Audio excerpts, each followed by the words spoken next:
All right, we are live. Whoa, what's going on, young man?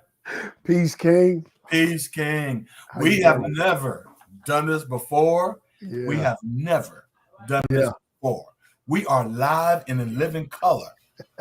Versus the podcast is coming to you right off of this resurrection holiday. How was your Easter? Man, it's fantastic, man. I got to spend it with the family, mom and dad and few uncles and aunts and cousins. And only thing was missing was my beautiful bride, but she works hard, man. That lady And worked, man. somebody's got to take care of the sick on the She holidays. worked, man. She When, works. when when they talk about essential workers, Yeah, she essential, man, because she be working. she do. Yeah, She I didn't does. do anything, man. I honestly, we just hung here at the house, and our grandchildren spent time with just the other part of the family or whatever, Okay. and we just hung around and did nothing. We caught up on Power, Force, Tommy's There you go. There you situation, go. 50 and Cent, shameless plug for 50 for yeah, listen, I'm gonna tell all of you his something, TV man. shows. I'm gonna tell you something, y'all. If y'all ain't on that power, I don't know what's wrong with you, Yeah, man. yeah. 50 Cent. I never really was a 50 Cent like rap fan. I just Okay. really wasn't. I Yeah. like everybody likes "Hey Shorty, It's Your Birthday," and Mhm. I think there was one other song that I liked. I won't say the lyrics, but I'll say it has something to do with Candy Shop. I like that. Yeah, I like that song, yeah, but I yeah, was just never really 50 Cent fan. But I do like his shows. yeah. Yeah, but we just really took it easy. Watched a little bit of the NBA games that are on.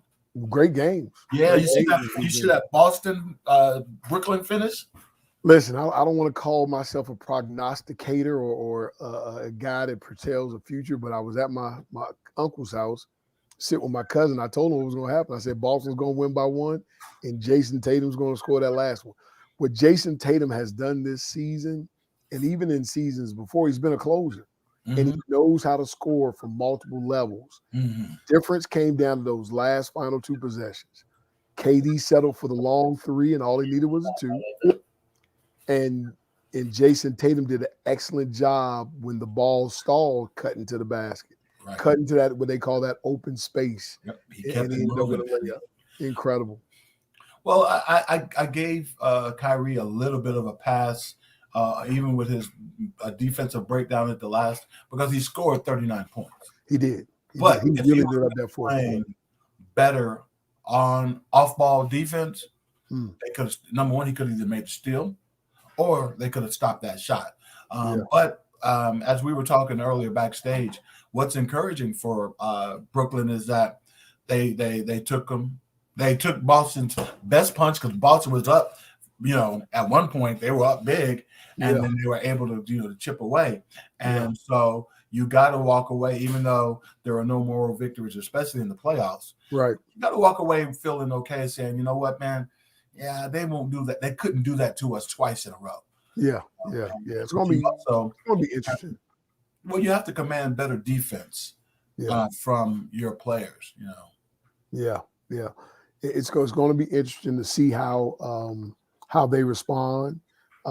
It's going to be it's going to be interesting to see. Oh wow, we got a question already. Yeah, we got a It's going question. to be interesting to see Hey, if listen, we got our guy. This is our guy, Coach. Dave. Yes, it's Coach David Clayton. He wants to know who our least favorite player from back in the day are. And Coach, I'm gonna jump in here first. Go ahead. And this guy, he even makes my stomach hurt now when I see him. My least favorite player in the NBA, Coach Dave, is Isaiah Thomas. Wow. I don't like Zeke, man. Zeke. Coach, I'm gonna tell you why I don't like Zeke. I'll tell you Wow. why I don't like Zeke. Okay, not only am I a Knicks fan in Detroit and New York, but if Right. you watch Isaiah when he was with the Pistons, and I'm talking about in the height of the bad boy era, Mm-hmm. you had Dumars, you had Mahorn, you had all them bruisers that Isaiah knew he could hide behind. Oh yeah. Oh So yeah. what he would do is Yeah. he would instigate and Oh, he would yeah. hide behind them. And I'm like, dude, that's Mm. And then You don't get no hood credit for that. no, you don't get. And then he gonna come and coach my Knicks, coach. He Right, gonna he coach did. my Knicks. And listen, I said this, and I can say it on the podcast because I've said it before. Isaiah Thomas must have some naked pictures of James Dolan's wife or something, because Isaiah Thomas, when he was the coach of the Knicks, Right, he got the Knicks sued right, and lost, and they had to pay money, right, and we were losing games, right. and he kept his job. Yeah, he did. What Yeah, did he he do did. that at? Hey, man, listen. Zeke's got that pass, man. I'm gonna tell you an honest to goodness story. My rookie year, we're playing them in Vegas, Thomas and Mack Center. Armand Gilliam, God rest his soul, is our enforcer. And Zeke messed with the wrong guy that day. And they got into a little tussle. This is preseason now. They got a little tussle on the court. And a lot of NBA guys have talked about this before. So if in the Thomas and Mack Center, you walk up the ramp and the locker room's on the opposite ends. Armin Gilliam comes out of our locker room. We're sitting on the bench and we used to call him Hammer. You see Hammer come out the locker room and he runs into the Pistons locker room and out comes Zeke in a towel. I don't know how he got away from him, but he's holding the towel and he's sprinting, man, hiding behind the security guys that were up there, trying to.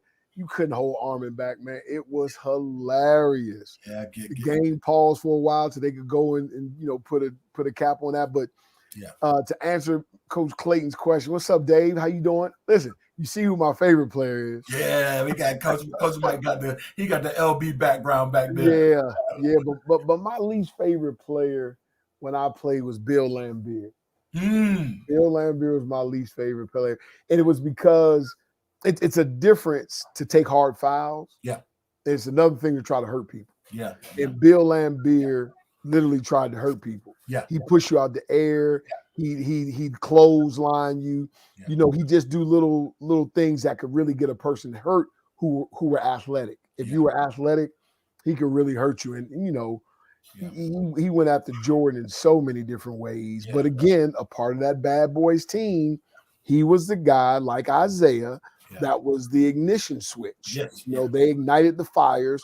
But a lot of times, other than when Robert Parrish cold clocked him a couple of times, Bill Laimbeer didn't get into too many tussles because he had Oak, he had not Oak, he had Rick Mahorn, he had John Sally, he had Dennis Rodman. They had a whole lot of other enforcers out there that kind of ran to their aid. So Bill Laimbeer was just a cheap shot artist. Well, and we were talking, me and one of my AAU parents, and I was telling them that the NBA was different because Isaiah. Okay, I'll give you an example. You remember when Karl Malone elbowed Isaiah in the eye and cut his eye? No flagrant foul, no technical foul, no thrown out of the game.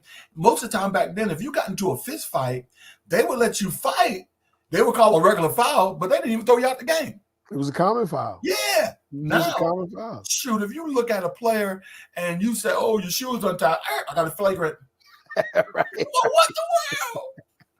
Right. You get flagrant twos, you get flagrant ones with just a hard smack on the ball. Yeah, I mean, when Kurt Rambis got clotheslined from Larry Bird in the playoffs, man, shoot, that was that should have been that should have been a ejection and everything else, but no, they both just kept on playing. Yeah, I'm reading. Matter of fact, let me give a shout out to my my oldest son, Steven. He bought me for Christmas. Wow. Yeah, Oakley's book. Yeah, and The Last Enforcer. And one of the things that he talks about is the differences in the mentality. And we know this.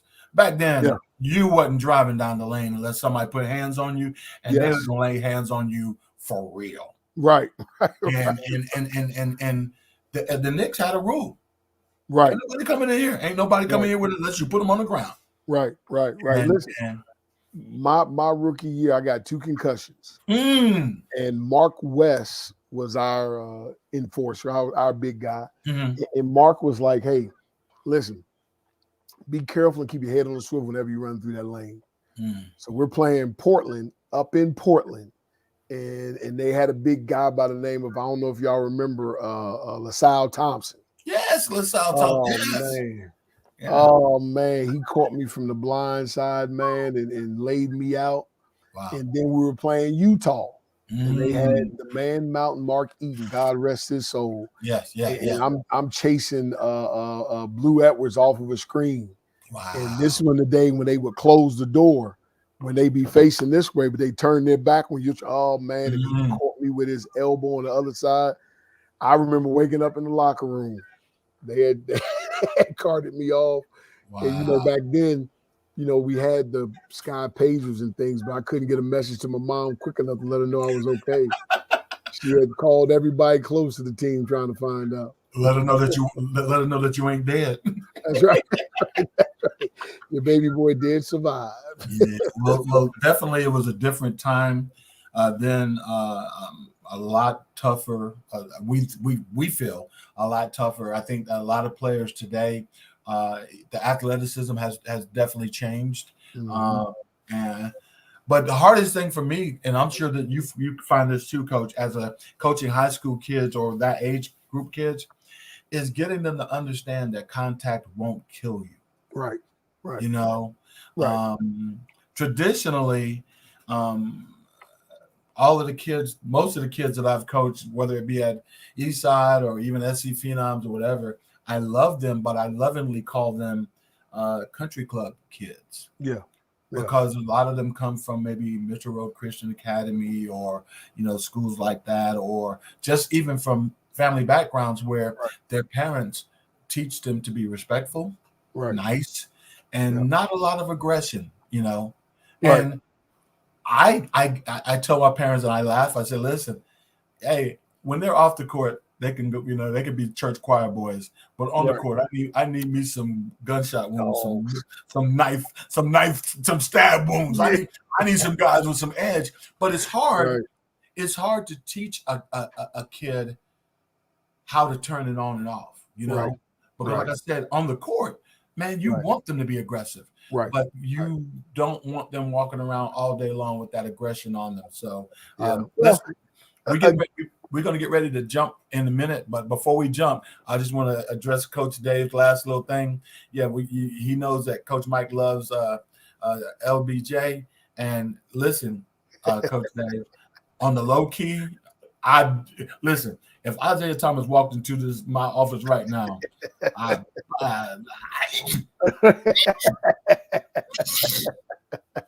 don't like G. Oh man. But listen, we got a couple of people on. If you guys have any questions or anything that you want us to dive into, we're going to start talking about the NILs. We call them NILs, which are the name, image, and likeness rights. Name, image, and likeness. I knew the image and likeness. It just stuck me on the name. We're also, Coach Mike and I have been talking to some athletes about the transfer portal. And we want to kind of share some thoughts with you about the transfer portal and how it helps or hinders high school kids that are going into college. And right now we're in the middle of AAU season. And of course, everybody is going to tournaments. We even want to kind of share our thoughts on exposure tournaments, good, bad, or indifferent. So if you have any questions, you folks that are on, go ahead and jump into comments. We'll go ahead and answer your questions live here on the air. This is our first time going live. So far, it looks like it's going so good. I can't help but look back there behind your shoulder and ask myself, what is LeBron James doing with Donnie McClurkin? Is LeBron James getting ready to sing? Fall down. Listen, man, I can't see the resemblance, but yesterday I'm at church with my dad, and this man is staring at me, and he's just staring at me. So we go downstairs, in the Baptist church, you go to the basement for your reception, get your little snacks, whatever, and they're taking family portraits down there. So we're standing there. And he was like, I'm looking at this guy, and I'm like, what is Donnie McClurkin doing at our church? And why is nobody else saying anything to him? And my dad was like, "That's not Donnie McClurkin. That's my Oh son." God, that's funny. And the guy was dead serious. Listen, I'm He sure was he dead was serious. serious. He You was bet. You dead. better be glad they didn't ask you the same. I'm glad they would have found out quick that I am not Donnie Yeah. McClurkin. Listen, for real, when I first met you, for real though, the resemblance was just too uncanny, man. It was just Wow. too uncanny. I hope to meet him one day and we can look eye to eye to each other and be like, "Hey, man, Yeah. I've been called your twin for a long time." Well, I'm gonna give you a little backstory here, Coach. Okay. When we lived out in Long Island, out Mm-hmm. in Bayshore, Long Island, we went to a church called Hope Missionary Baptist Church. Our Sunday school teacher was Donnie McClurkin's dad. Wow. Sure enough. Wow. Yeah, and this was back in maybe 87, 88. So Right. he was singing, but he was not We Fall Down yet. You know what I mean? At the time, he was doing a lot of choir stuff with Marvin Winans and Perfected Praise. So Right. he was just, I don't want to say maybe at the beginning of his gospel career, but his dad was actually our Sunday school teacher. Isn't that amazing? Yeah, And you know, it's crazy because 6 degrees of separation. Mhm. We're all just that close from somebody. Yes. Here you are in church, and you probably saw Donnie every Sunday and didn't even realize who he was going to grow up to be. Yeah, not even realizing it, or not even at that time. See, we didn't have social media and stuff like that, so at that time it really wasn't even, you know. Okay, and another thing, and then we'll just move off of this. In that same church, Ferris and Shintara sang in the choir. Wow. Bobby Brown's sister got married at that church. Wow. And they sang in the wedding, and wow. Yeah. So it was Bobby there? Yeah. He was him was present. But it was in the whole nine. You know, especially like when you live in New York, especially even on Long Island, there is no telling who you're going to run into. Yeah. Because a lot of people don't like living in Manhattan. They definitely will live out on Long Island so they can get back and forth. But yeah, that's my little known history fact for the day. That's awesome. That's awesome. All right, Coach, let's talk about these name, image, and likeness. I wonder if the people really know what that's all about. So what happens with the NIL is that now college players, even high school players, depending on the state they're in, can make money off of their name, image, and likeness. So I don't know if everybody remembers the what's the kid's name? O'Bannon. Yes, O'Bannon brother. Yes. Out in California, he sued the NCAA for the monies that they were making off of PlayStation and other things like that, and he won. And this is the result. One of the results of it is now players can actually profit off of their own name, image, and likeness. So you got players like DJ, I can't pronounce his last name, the quarterback from Uwe Ungalale. There you go. Uwe Ungalale. He signed a deal last year and made him some money. And there were several other football players. There are a few other basketball players. There's some high school basketball players, again, depending on the state they're in, can capitalize off the name, image, and likeness. And people always wondered, is that going to water down the ability for coaches to coach them? Even like with DJ, it was thought that maybe he should have been benched during the Tigers season, but maybe because of the monies that he was getting, those advertisement dollars, maybe there was some wording in there. And I wish I had some concrete knowledge of that, whether or not there's some verbiage in the contracts that allows or would, permit or prohibit coaches from taking the kid out or benching him for poor play. Yeah. But I am one of those, Coach, that was under the thought that DJ should have been benched at times. And I also was under the school of thought that whether it was with NILs or whatever, there was too much money tied up in the DJ Uwe Ungalale train. And listen, I love and respect Dabo Sweeney, and he makes way more money than I do to coach. But I just don't know if that was because, like, even the time that they did sub him and put Tyson Pumachan in, Tyson didn't do bad. Yeah. Matter of fact, he scored one game. He scored a touchdown, and the next thing you know, DJ's back in there. Right. So not to kind of get into to that. I do think though that there was a lot invested in DJ Uyunglele, and unless he went out there and like cussed out a coach or something, right. They were just not going to pull him. And but I watched an interview with Dawn Staley. Coach Dawn Staley from USC Women's, I should say national champions. There you go. It was on the breakfast. Yeah, two-time national champ. Yes, 2-time. And she was talking about NILs, and she said her top players on her team make more money than any other athletes on campus. Wow. Yeah, she even said that like some of her top players, like what's the post player? What's the post player for? I'm gonna say Bishop, not Bishop. No, Aaliyah Washington, not Washington. USC women's. You gotta look at that real quick. Basketball. Boston, Aaliyah Boston. Aaliyah Boston. There you go. Okay. She makes Aaliyah Boston. She makes. This is what Coach Staley said. She makes more money than the average WNBA player. Wow. That's exactly what she said. Wow. She made, and another thing that she did for her players is this.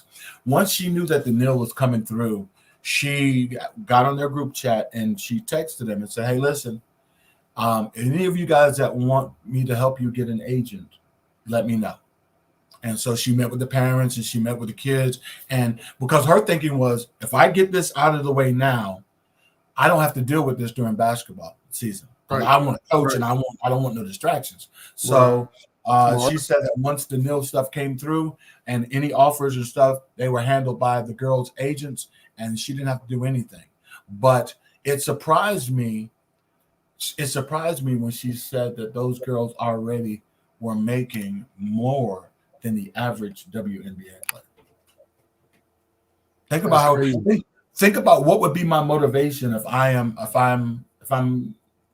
Aaliyah Boston. What would be my motivation to leave and go to the WNBA? Yeah, if I'm making more money, unless the WNBA, which I think they will, they're going to have to restructure their deals. But I was having this conversation yesterday with some family members, and it's driven by the endorsements, the revenue that TV generates. And again, we've got a few WNBA players now, college players that are dunking the basketball, got a couple high school players. Dawn's going to have one of the highest jumping girl high school players on her squad next year. I mean, this girl's dunking it backwards, windmill, she's doing everything. Huh? How crazy is that? Yeah, man, it's going to be amazing. But with that being said, once they up the revenues and that people start giving those sponsor dollars into it, you'll see a big shift in the contracts, and that'll be good. It's hard, man, when having played overseas for 9 seasons, when you see these girls, and I played for 6 years nonstop. Mm-hmm. There were leagues that would go in between leagues, and for six straight years, at one point, there was no time off. I maybe have a week to travel and get ready to start playing in another league, whether it's from Venezuela to the Philippines to Europe to the Middle East to back to America. It was crazy. It was crazy. But, they have to do what they have to do to make their ends meet. Right. And to make, because you only have a certain amount of earning potential as an athlete to maximize that. And that's the same with all of us. But as an athlete, your body can only hold up, i.e. Tom Brady, for so long. I mean, this guy's fountain of youth is amazing, and I hope he starts selling that juice, because I would like to get me a couple 10-day contracts if I could. Well, listen, another thing that people kind of overlook on Brady, number one, the NFL ain't gonna let you hit quarterbacks now at all. if you kind of brush by a quarterback, you get thrown at the game. So realistically, as long as Tom Brady can keep himself ready to throw that ball in 3 seconds or less, Right. throw it accurately, Right. because he ain't running 15 yards down the field. He ain't doing that. So, I agree. I think he's kept himself in really good shape and really good condition. I just back to the NILs. I just think that there's got to be a little bit more regulation on it, Right. because really what's going to happen in a lot of these cases, and we know this, Coach, and we talked about Merle Code's book, Black Market. Mm-hmm. He outlined a lot of the backdoor dealings of basketball, and I know that it happens in football, where there's a lot of money that passes hands that's really not correct. Right. So now with the NILs, instead of a booster giving a kid a handshake with a fistful of money in it, this booster can come up and say, "I want to give you a NIL. Right. All you got to do is wear my socks, and I'll give you X." You know what I mean? And and coaches can use this now above the board. They can go recruit a player and say, "Hey, listen, we got a local booster. He'll give you a NIL for And I love the voice, Coach. I love the voice. But that's what I'm saying. They'll do that, and there's no regulation on it. Right. And if you listen, when you read Merle's book, I don't want to jump all over football, but I got to include football. Mm-hmm. There are, in my opinion, very few 100% clean Power 5 relevant football teams. And let me just put a caveat there. Okay. But it's clean. It's unclean only according to NCAA rules. Right. The rules and regulations are only enforced in certain areas. I agree. And for certain programs. I agree. The ones that are higher revenue generating programs, right. You're going to help me eat a little bit. We can let that go. And unfortunately, it shouldn't be considered the American way, but it is. I agree. Well, I only say that to say that, anyone listening to this podcast or in the future or whatever, you guys know that I'm a super duper Clemson fan. Go Tigers. But even with that being said, I am not stupid enough to think that before these NILs that players were not getting paid at Clemson. Now, I will say this, and I'm not indicting Dabo Swinney in any kind of way. I will say this, and this is just my personal opinion. These are not the feelings of the station. And I think that he has created a system around himself where he does not know any of that stuff by design. He does, and I'm not saying that he even constructed the mechanism. Right. But one thing that we do know for sure, if we go back and we do our history to jump back on the basketball, when Clemson was recruiting Zion, and one of the Clemson assistant basketball coaches got in trouble. The thing that got him in trouble is they had him on tape saying, "Well, we'll just do it the same way the football team does it." Okay? Yeah. So now, if this coach knows that there's a mechanism in place for the football team to recruit players or whatever, right.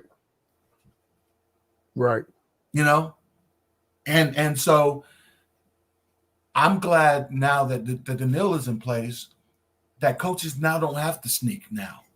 Right. Because if you're sneaking now and you're doing underhanded stuff, then you're stupid. Right. Because you don't got to do it. Right. You can hide any kind of money, or you can funnel any kind of money behind a NIL. Right. You can give a kid a T-shirt deal for selling blank T-shirts with his number on it. It's just his number, nothing else. And right. Call it a NIL. I got you. Yeah, because nobody's regulating what the value of these NILs are or what they can be. Nobody's saying that, well, you can't pay. NILs can't be no more than $10,000 or whatever. Right. because Adidas has struck a deal with all of their schools that wear their gear. Yep. Every athlete, doesn't matter what sport, doesn't matter whatever, if you generate income off of your social media toward them and their apparel, yep, you get money. Yeah. So I think now they if were you're doing like what 500 some athletes with yeah, that deal. yeah. And if you are a coach and you're cheating now, you're greedy. Yeah. You know what I mean? Because you don't And this, but it's still going to happen. And I wish I knew more of the regulation. I wish I had read up on it to know more of like, is there any regulatory rules or governing body about how much money a kid can receive? Because it can get outrageous, and it can get to the point where I think this kid, Mikey Williams, the high school kid that's only a junior now, you know, how are they going to control that? They can, right? And how are you going to get, as a coach? Let me ask you this question, Coach. As a coach, here you have this kid. You're a high school coach now. You know, stipends, and our stipends probably not even. Is that what they call it? Yes, yeah. The donations that they give us, but this kid's making $2 million on the NIL. He's driving a house, your house to practice. Yeah. Is he going to listen to you? Will you have the ability to coach that kid to be a part of a team when he's being put on his pedestal? And I'm going to tell you something, Coach. You and I know we've seen players that have less try to be power hungry like that. I would not want to coach Mikey Williams. I just really would not want to. Number one, I don't know what kind of kid he is. I've seen a couple of his highlights, but unless he is a super unselfish player that understands he's going to get his, so now let me help my guys eat too. Right. It could just be because realistically, like I told you, we were talking earlier about Thibodeau.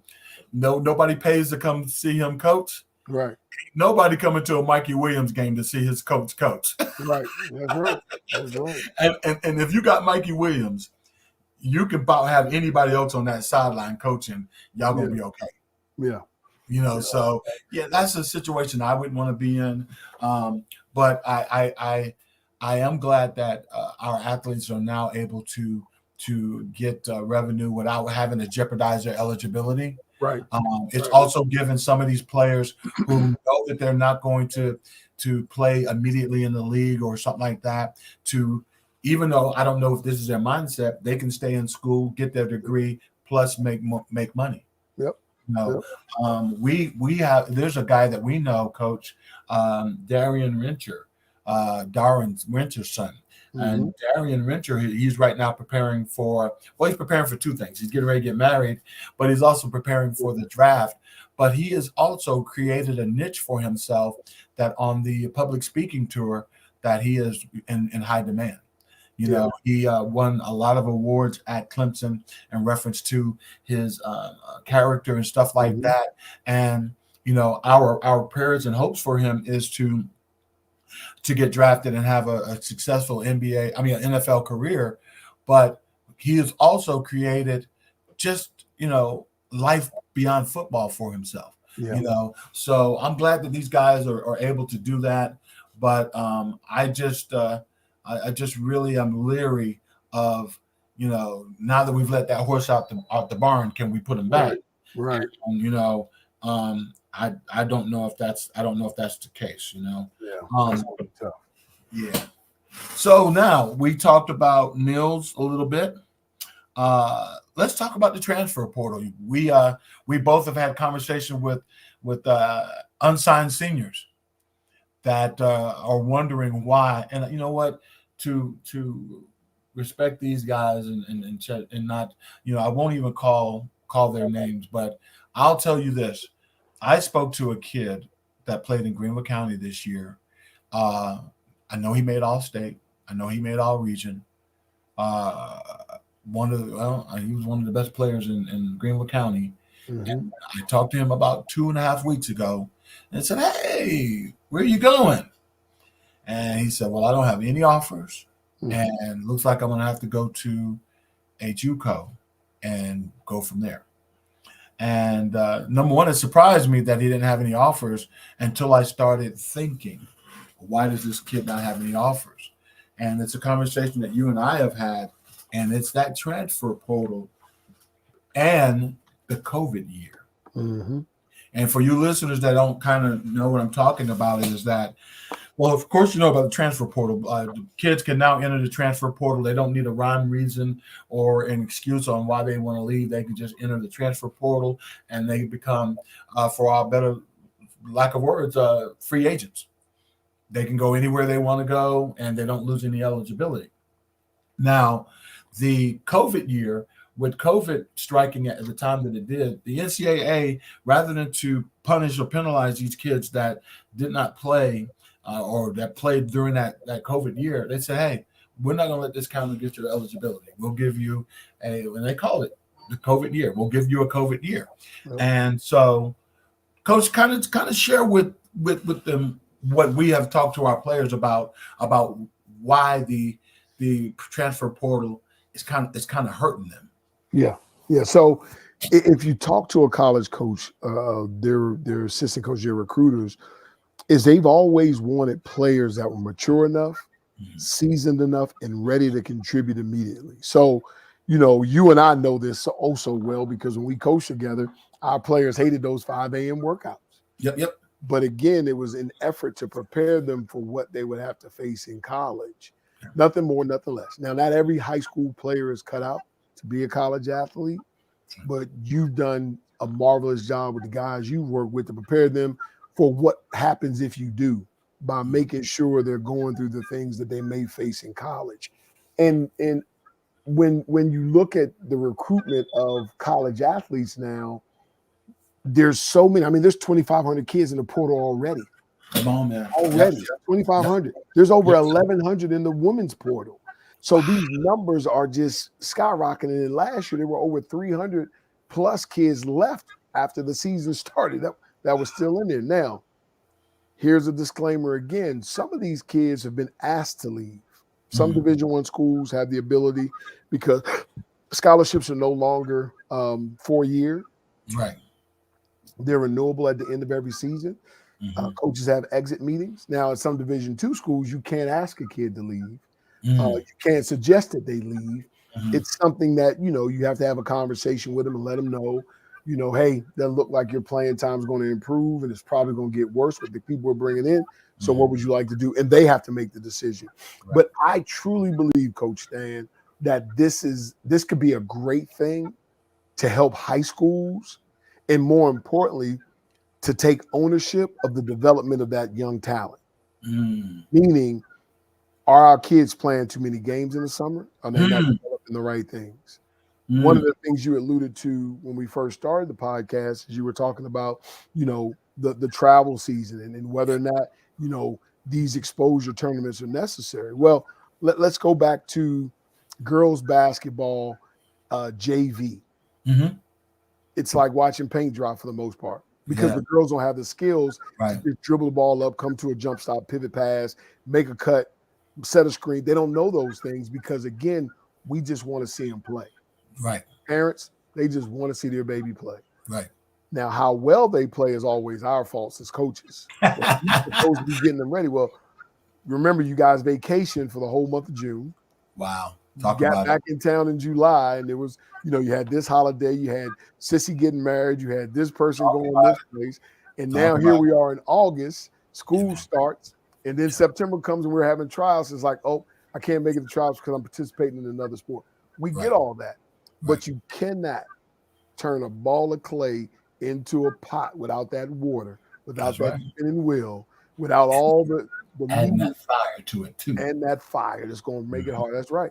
So, this portal situation is lighting a fire and bringing some attention to the lack and need for more development on the younger ages. They've got to do more development and less playing. Jay Billis said this probably about 10 years ago, and he actually said it when we were at LeBron's camp. The pyramid's turned upside down now. Yes, it is. We play more games, and only a few people train. Yep. And those few people that train end up getting the rewards of a long, I ain't gonna say NBA career, but they get to play they get to play college at the college of their choice and live out a dream. And there are enough schools, man. There's nothing wrong with Division II. There's nothing wrong with NAIA basketball. There's so much good basketball out there that kids need to stop and get off of that prideful horse of going where they think they should go and dance with the girl that's actually to the prom. You know, stop trying to be like the Joneses and everybody else. Go to where it works for you. And you hit it right on the head, Coach. I have given a lot of athletes this advice: make the transfer portal work for you. And here's how. If I feel, and they all feel this way, if I feel like I'm a D1 athlete, but I don't got no D1 offers, and I got a D2 offer or NAIA, you take the offer. And then truly, if you are D1 worthy, your freshman season should be showing that. Yes. So that at the end of your freshman season, you can enter the portal and someone will recognize you. Yeah. Because now you have that college experience. Mm-hmm. Because one of the things that we talk to high school kids about in reference to how the portal hurts, if I'm a college coach and I got one spot and it's a high school, even if it's a high school kid that all region, all state, 3-star. That's right. And I got a kid in the transfer portal that played basketball last year, I'm taking that kid that played last year. Yeah. So in college, So that high school kid, and even when I talk to kids, especially if they are hell bent on saying, "Oh, I want to go D1," so I start asking them a series of questions, Coach. I ask them, "Are you the best player on your team? Are you the best player in your region? Are you the best player in your city? Are you one of the best players in your state?" Right. If the answer is no to any one of them questions, you ain't gonna go D1. Right. Because Mike Krzyzewski ain't coming to Malden, South Carolina to look at the third best shooting guard on that team. Right. So we have to be realistic. And if you really just say, I am D1, then take the offer that you got and flip it into a D1 offer. That's right. You know, but I think that sometimes whenever we're not realistic with these kids or not honest with them, which is something, and now, you know, you and I have spent a lot of time around each other, around kids, and people can say what they want to say about Coach Stan and Coach Mike. You ain't gonna never be able to say that we blew smoke up a kid's tail, because I'm not gonna do that. Right. Not gonna do it. And I may try to do it. I may try to crack a joke on a kid and say, "Hey, you ain't, you know." But I'm not going to say that you're ready, because you know something, Coach? They take what we say for real. Yeah. You know, it took me a minute to realize the value that my word in basketball or your word in basketball, how much it holds, you know? Yes. And because now I realize that, I'm never going to be dishonest with a kid or Now, listen, the parent and the kid don't have to agree with me. Right. And a lot of times they really don't, and that's fine. But if you ask me for my honest, hey, Coach, do you think that Johnny Greenhand can play Division I basketball? Right. And he can't even get me a double-double in an AAU. Right. And he's getting the minutes. Right. You know what I mean? Right. And then I'll be like, not unless you play for the Spartanburg School of the Deaf and Blind. No, right. You know? Right. I thought you were going to use your other favorite team. Listen, I have to cut him some slack. and listen, for those of you that don't know, a long time ago, I created a fictitious AAU team called the Fountain Inn Fart Busters. And I would say stuff to kids like, well, listen, if you don't want to play for the you don't want to work out, you can go play for the Fountain Inn Fart Busters. But since the establishment of Fountain Inn High, I'm going to show them some respect. I might have to retire the Fart Busters, even though I heard they really stink. I have to listen. I'm gonna give some respect to Fountain and Fury because they are they're starting a really good program Yeah, there. So yeah. I got you got me, man. I was waiting for it. I was like, I know he's going to say it. Yeah, But you know what's interesting about that? Again, I was talking to a coach today, and even the kids that are playing in college, Mhm. they don't realize what a resume is Yeah, as an athlete. You know, you can blame us as coaches all you want, but if yeah, I give you 1 minute worth of time and you go out there and you lift our team and yeah, you elevate our team from where we were to another place, why won't I give you 2 minutes the next time? yeah, man.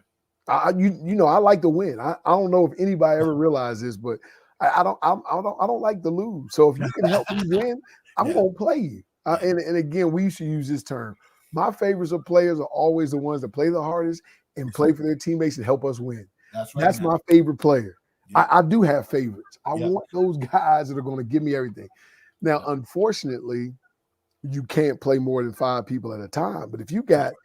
8 people, Mhm. you got 5 on the floor and 3 people that lift you when they go in the game, Yeah, you're building something. You remember we had a team of not one college athlete, right, not one. right. And we go to the upper state championship versus Ren, man. And that was a magical season because we had 12 guys Yes, that bought in, and we could play 12 guys every night that yes, bought in and fought tooth and nail for one another.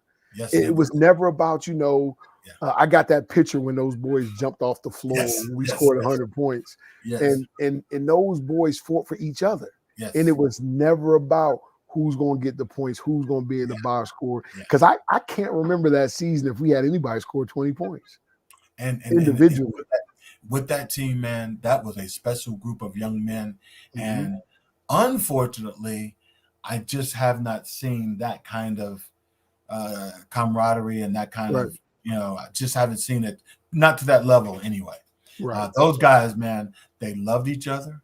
They Mhm. loved us, Yeah. but they would also do anything that was asked for to secure a win. And I'm telling you, man, that experience at the Bilo Center, I can't even imagine if we would have won and went down to state Oh, because oh my God. that experience at the Bilo Center was just really Exactly. magical. And Yeah.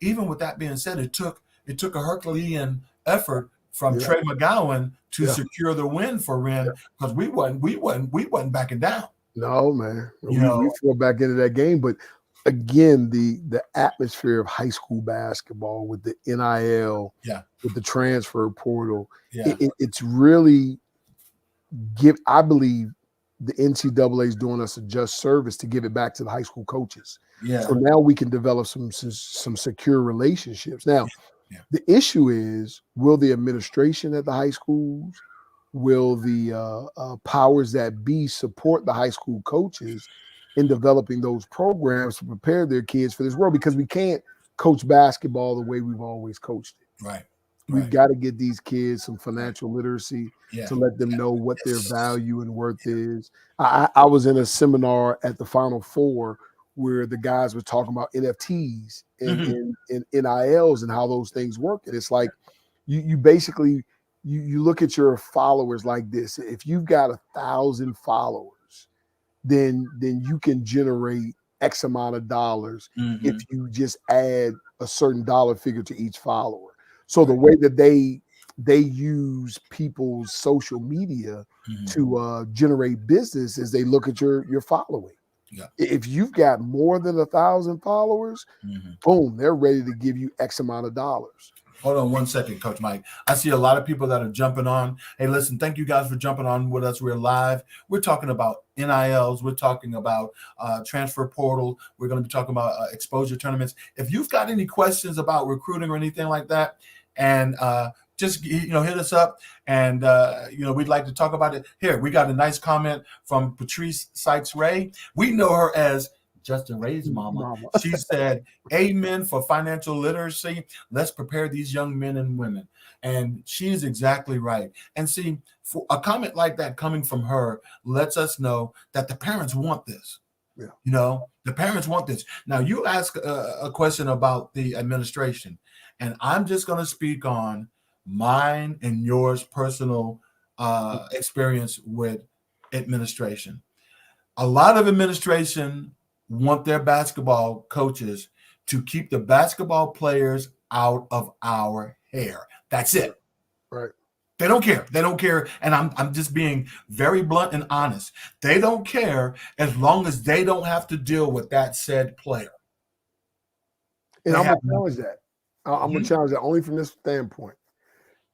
You can improve your basketball team's graduation rate, their attendance, their referrals, and everything else, which keeps them out of their hair.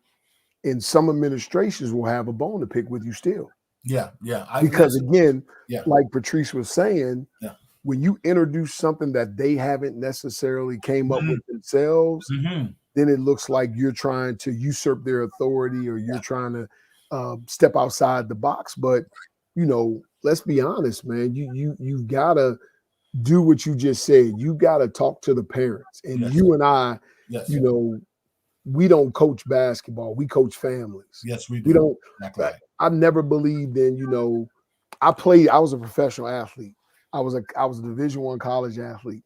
And that ice wall between my parents and the coaches, I didn't like.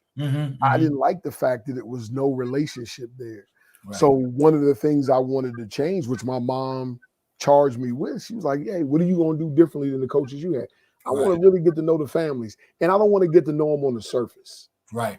I want to get to know them from a standpoint that if something's going on in their life, they don't feel like they're letting us down because they have a death in their family and they need to decide on whether or not Justin goes to play or whether or not we need to support that. That's right. If there's a situation where mom is sick and the kid's just having a bad day, hey, let's support that kid and let's put basketball in its rightful place. Yes. And remember, this is a young human being that's going through something for the first time. How can we support him without making him feel like, we've been through it. We've been through deaths. We've been through parents getting arrested. Yes. We've been through fires. We've been through crashes. I mean, the life of a high school coach. And again, you with your SC Phenom stuff, it doesn't end when the season ends in February and March. It picks right back up. Right. I'm going to tell you this, Coach, and I hope that I'm not out of line. I really wish a million times that people could see some of the stuff that I've seen you do and go through for these kids, especially when we were at JO, man. I'm being totally serious. And listen, you know what I'm talking about.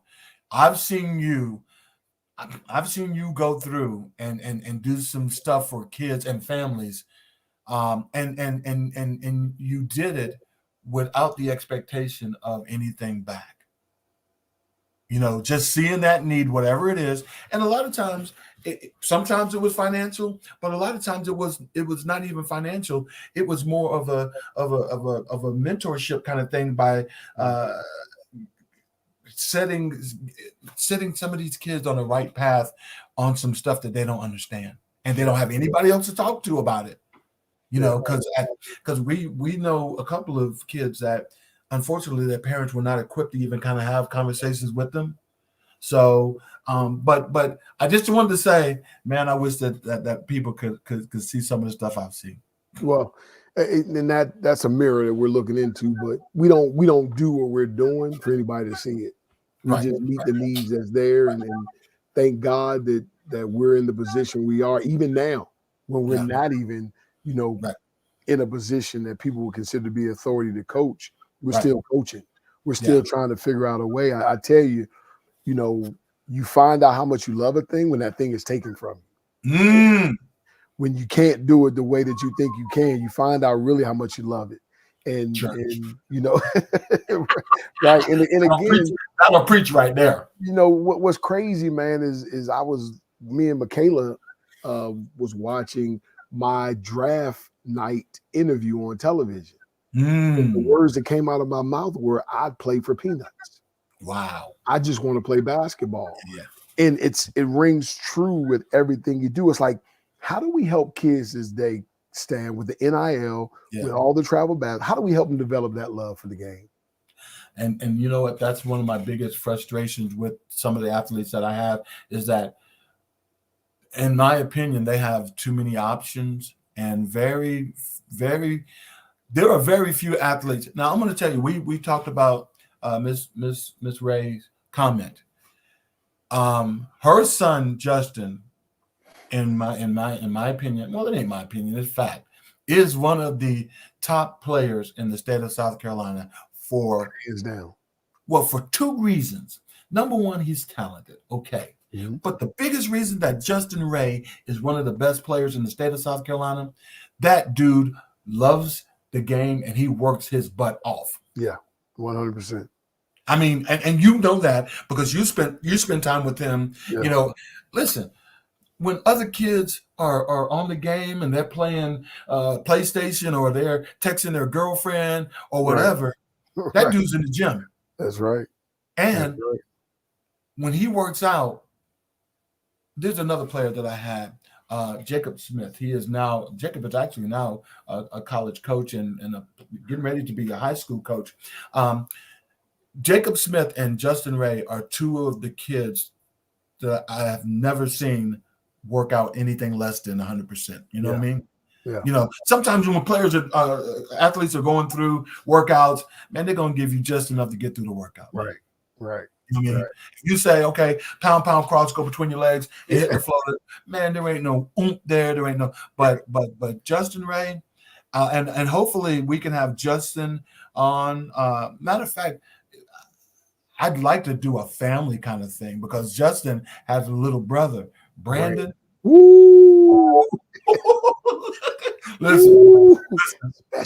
Listen, y'all. I'm sorry if that's turned into the Justin and Brandon Ray fan club. But I'm telling you right now, them two dudes, they try to do something bad to somebody every time they step on the court. I am a fan. And so maybe later on we can have that family on and talk about maybe what it takes to raise athlete siblings. Yeah. You know, because we're both blessed to know Dr. Ray and his wife, and they are 100% awesome people. Yep.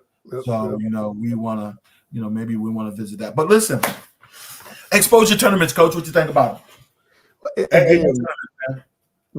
Again, I encourage and actually beg every parent to go to the NCAA.org and pull up live periods.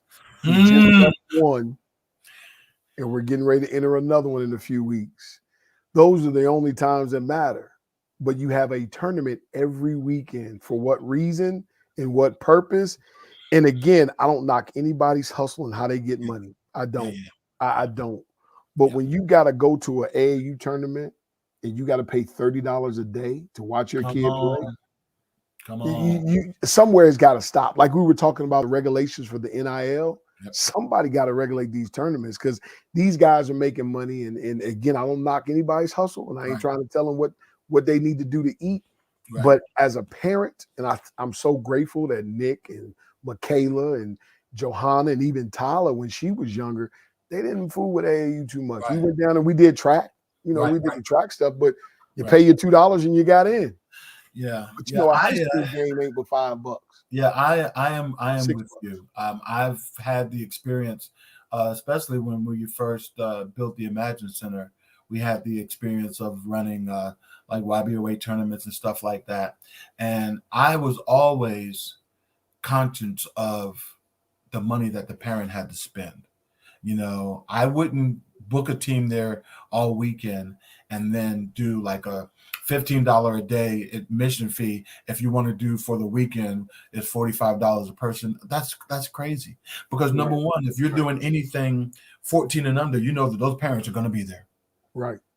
So you don't have to hit them over the head with an admission fee because they're going to be there. And sometimes grandmama, auntie, sister, little sister. Listen, you would do better and have people really support your tournaments because there is no reason to charge $20 a day for admission. There's no reason to do that. There's no reason to do that. Because if you charge $20 a day and then you complain about the lousy officiating or stuff like that, or the facilities or stuff like that, then you're like, so I talked to someone recently, and I'm going to put this out here on social media. I don't know how much longer Coach Stan is going to actually coach, but I may transition into maybe doing some. I like Rick Lewis is a good friend of mine with Phenom Hoops Report up in North Carolina. He has an extremely awesome organization in reference to what he does with his exposure tournaments, his evaluation camps and stuff like that. My ultimate destination, and y'all listen to this, I'm moving to Florida. But before we do that, I really seriously may do some exposure camps, as long as I know that the kids and those families will really benefit from what I'm doing. You know, And to your point about that type of exposure camps, the things that Rick Lewis does and some other people do to evaluate kids and give them a kind of barometer where they are, again, there's nothing wrong with those.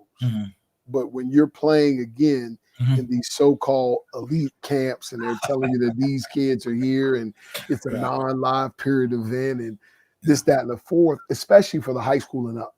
High school, you just got to be careful. I don't want any parents to be fleeced by the guise of in your child's best interest, because that's not really what they're doing it for. Let's just be honest. You know what? I'm putting this event on. I'm inviting these Nike teams and these Adidas teams. You know why? They're going to generate more money for me. That's why we're doing your kids. Right. And we're going to let them come for free. And your team's going to be charged $375 to get in. Then we're going to charge your parents $30. Well, we've also seen exposure tournaments and camps that have been money grabs or fundraisers for the people putting them on. One of the things I can tell you about what Rick Lewis does is, because I've worked his camps, I worked his camps for well over 10, 12 years. He gets us all together. Number one, he only has a select group of evaluators that he uses and tells us a couple of things. The first thing is, I want you to evaluate these kids. And on there, each one of the kids gets a written evaluation. And he said, don't write anything on there that you can't back up with what you see. Because if a parent, me as a consumer, if I'm paying for my kid to go to this camp, and listen, going into it, I know that my kid can't dribble or shoot, and he gets this glowing evaluation back. Oh, awesome ball handler, dead-eye shooter. I'm gonna be mad. Right. I'm gonna be mad. So I'm right now I'm just I'm really seriously just trying to kick around what this last act of my life is going to be, but I can see maybe doing something like that, Right. I think you'll be good at it. Again, it's I don't want to call this a hit or miss situation, but it's a situation for parents where you got to invest your time.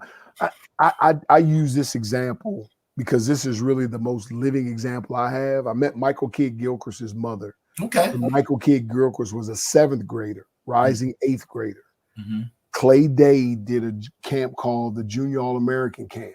And this is the first one he had ever done in Chantilly, Virginia. And he allowed assistant college coaches to work the camp. And it was amazing. We had all of Duke's coaches, all of North Carolina, Georgetown's. It was amazing. And we've got all these high-profile athletes. I got the list somewhere, but Michael Kidd-Gilchrist is the one that sticks out in my mind because his mom and I kind of hit it off because she liked the way I dealt with him in the stations. So camp's over, this gangly 6'7" kid, Penny Hardaway, Magic Johnson, he's just dishing all that, got the package. So when we did this camp, you got every AAU coach up the East Coast there. And they're lined up like a freaking receiving line at a funeral. We're standing at the furthest end of the gym. And she said, go ahead, Michael, I'll meet you at the car. And she said, watch this, coach. And she watched her son walk out and watch each of these young men in different stages tap him on the shoulders and ask him, could they talk to him? And after about the 5th one, she said, I've had enough of this. So she said, Michael, wait for me. And he's right about at the door about to walk out. And she turned around. She said, I want all y'all to hear me and hear me good. This is a 12-year-old, 13-year-old boy, and I'm his mother. You don't ever talk to my child outside of my presence. That's right. We don't need your help with AAU. And when we do decide, we'll make that decision, but we don't need your help. Don't call me. Don't call him. And don't you ever talk to my child again. Now, fast forward 2 years later, when now he's a 10th grader, rising 11th grader, I do a pre-draft camp for Nike up at Team Finals facility. And she and Rob Brown, who's the director of Team Final, we're doing this question and answer with all the parents. So in our pre-draft camps, we work the kids out. When we get done, we have a parent forum. She's there because Michael's now, one of the top players in Philadelphia. He went to the, St. Patrick's School and all that stuff. But anyway, she says, Rob, tell these people about our relationship. And he said she made it very clear for me. When Mike started playing with us, he would only play in 4 tournaments. That's it. 4 tournaments. Mike was going to summer school. Mike had to visit family. Mike was taking some summer enhancement programs. And then Mike was going to spend some time just with them. Yeah. And she said, Rob, also tell him what I told you. She said, Rob Brown, I wish we could get Cindy on it because she'll tell you herself.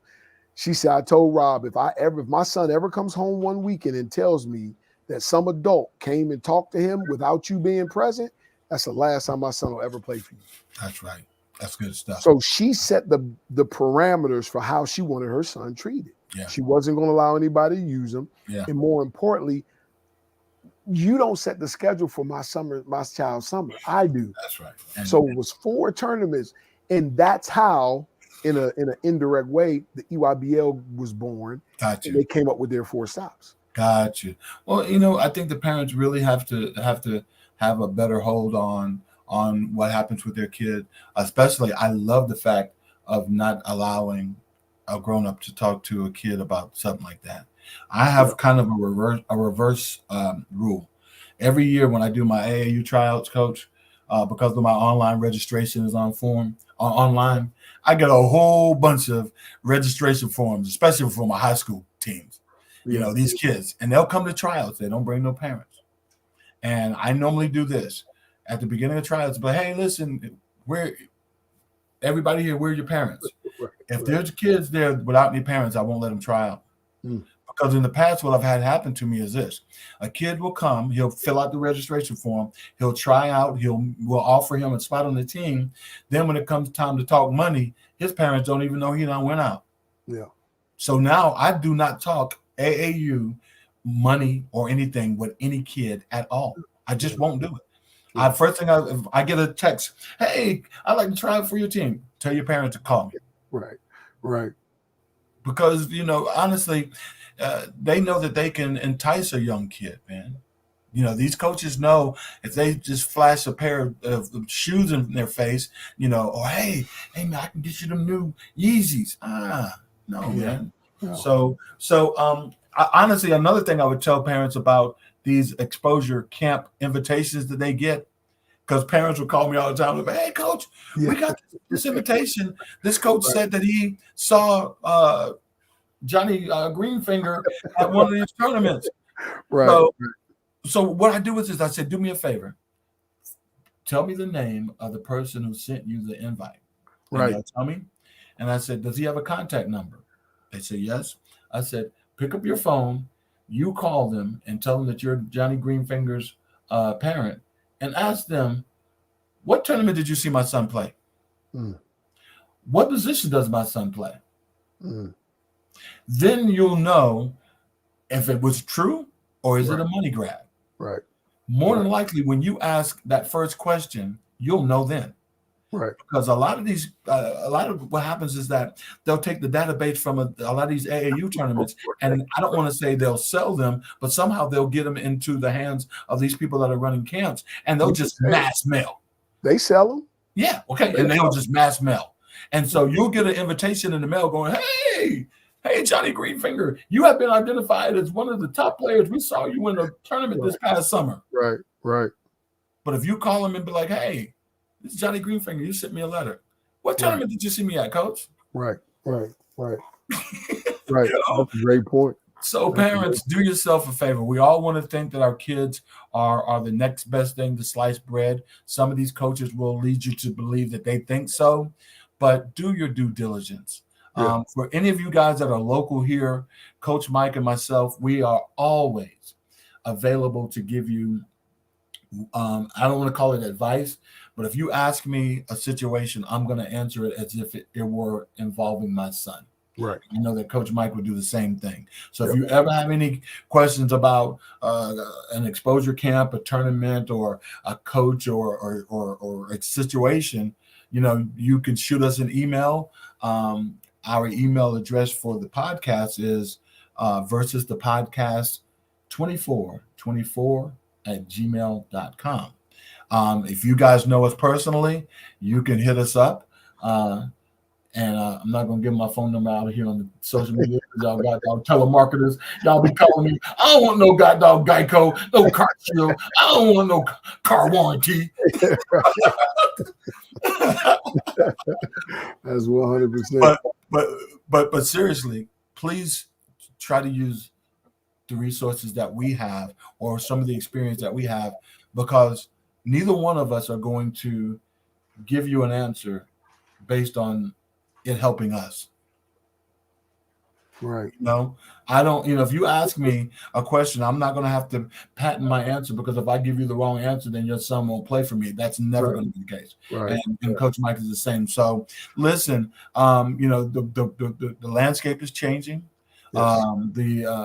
The rules are changing. But one of the things that we know is that my sister used to say, God rest her soul, the cream always rises to the top. That's right. That's right, Coach. So if you one of them dudes and you have that passion, you have that drive, you have all of those things, and you and your family are doing the homework to make sure that you're in the best situation that you can be, then you're going to be okay. That's right. You know, just understand that every coach that you speak to or come across is not going to have your best interest at heart. Right. It's just not. So, Coach, are we going to hit him with what's on your feet, man? Man, we can do it. Oh, listen, y'all. Listen, y'all. I got a little something next to. See, that's how we do. Anytime you talk about we can do it, that means you don't went into the closet. You don't went into the closet on. Listen, and I'm gonna be honest with you. I just had these on today. Ain't worn them in a long time, but I just had them on today. They just matched the sweatsuit, so I put them on. All right. Well, go ahead. You want me to go first today? Yeah, go ahead. I'll go first today. These are a pair. These might not have ever sold in the store, but these are a good old pair of the LeBron James. If I turn the lights off, you can really see them because they got reflectors on them. But these are those good soldiers, man. Got the reflector on the inside, the double soles with the thing. Oh man, these are a pair of my favorites, man. I don't wear these often, but I pulled them out today. You about to turn me into Bernie Mac. You see that, America? See that? Look at it. Ain't that he got them great shoes on. Ain't that? I tell you what, I ain't scared of you. All right, bro. He got some new heat. He got some new heat, man. It's playoff time. Look at him. Oh, it's playoff time. These are that's why he let me go first. Yeah, these are. Well, no, you got me with them goddamn reflectors though. But these are Hardens, man. Look at them Hardens. Got the pastel colors, got the Easter colors on them. Look at them. These are Easter eggs. Yeah. Ready for the playoffs. I knew you were going to have the playoffs. Listen, this has been really good. Our first live broadcast. We can do this and more. We still got some really good interviews coming up, but we can do this a lot more. We didn't have any hitches that I'm aware of. Listen, for those of you that watched us, we appreciate you guys. I'm going to replay this in the future, maybe a couple of times this week, so you guys that did not watch us live are able to see us. Also, if you have a question or a subject or anything that you want to talk about, just hit us up on our email address. Our email address again is versus the podcast 2424@gmail.com. That's versus the podcast at versus the podcast 2424 at gmail.com. And, we'll definitely, give you a shout out and read out your questions and answer them. But Coach, this has been a good one. Man, it's been great, Coach. It's been great. Yeah. Like time just flew, man. It's been an hour already, man. Yeah, man. We've been having fun. A little over an hour. And got some good callers in. We get some more guests on. Be good. I'm tired, man. I'm old. I'm going to bed. All right, man. As always, peace, King. Yes, sir. All right. We'll talk to you guys later. This has been Versus the Podcast.